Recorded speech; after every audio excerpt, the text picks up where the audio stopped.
Not officially a major, but perhaps the next best thing. Hi, and welcome to the Daily Sports Update presented to you by Toyota, CBSSports.com. I'm Amber Wilson. For Sergio Garcia, the label as one of the best golfers in the world to never win a major has followed him around for several years now, and a missed putt at Carnousties' 18th hole that would have clinched the 2007 British Open has haunted him since.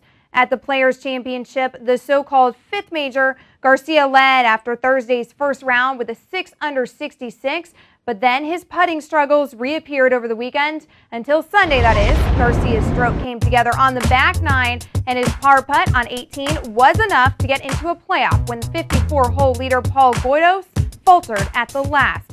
Sudden death was exactly that for Goydos' hopes, as his first shot caught a strong gust of wind for a splash landing at the famed 17th Island Green at TPC Sawgrass.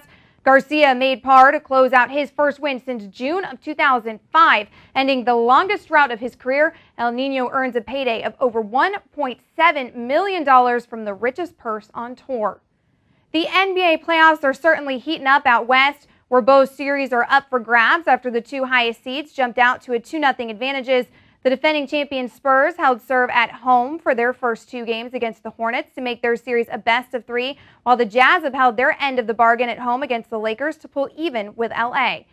Even with MVP Kobe Bryant fighting back spasms, Utah still needed to work overtime to square things up with the Lakers, as LA erased a 12-point deficit over the last 4 minutes of regulation to force the extra stanza. But then the Jazz stepped up their D, holding the Lakers to just 2 field goals in OT on the way to a 123-115 triumph.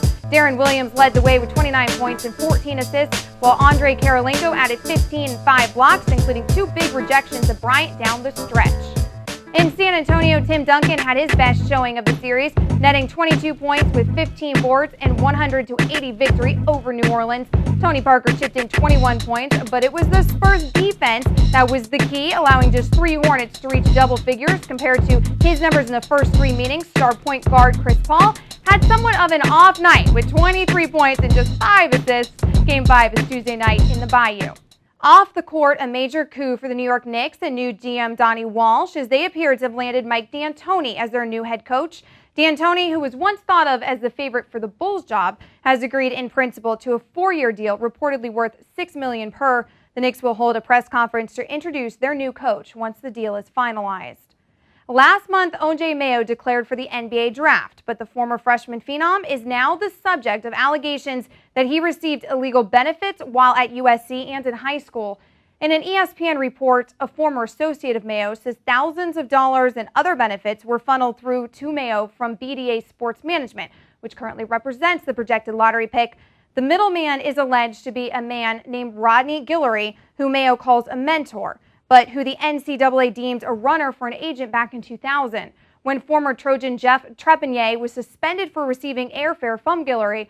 All parties involved have denied the claims.